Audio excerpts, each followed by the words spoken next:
and now we're going to look very strongly at the straits. The straits are in great shape. We've knocked out all of their boats. They have some missiles, but not very many. I think we're in very good shape. به حراف‌هایی که از مین دریایی حرف میزنند. To those chatterers who talk about naval mines, we advise that before they focus on mines in the sea, they should pay attention to the ticking time bomb, the ticking clock counting down to the explosion of oil prices.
I think it was a great trip, and we have very good news on the war front.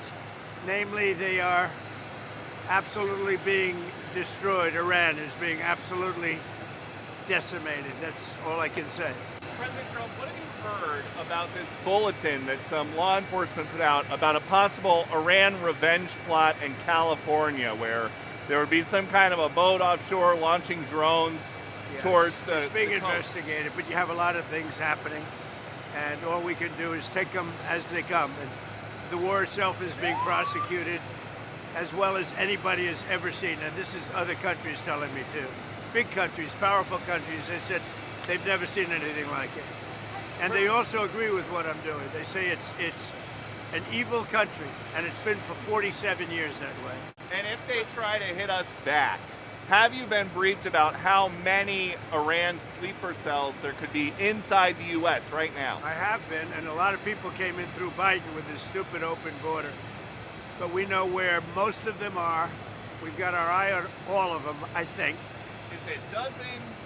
They came in through the open border policies of Sleepy Joe Biden, one of the worst president in the history of our country. And we've got our eyes on all of them. But the war itself is being prosecuted at a level that nobody's seen before.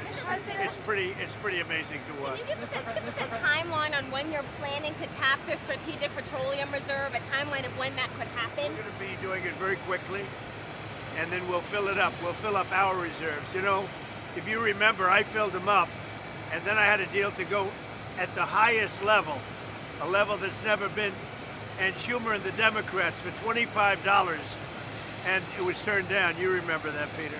Almost before your time, but not quite. But it was, we had a deal at $25. Think of that, $25 a barrel, and the Democrats turned it down. We're going to tap it out like it's never been, but they turned that down, and now it's a lot higher.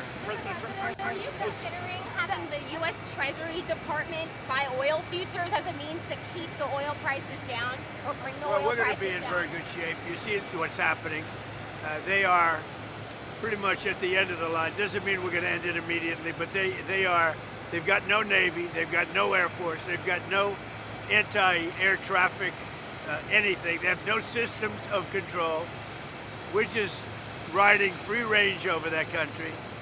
And now we're going to look very strongly at the straits. The straits are in great shape. We've knocked out all of their boats.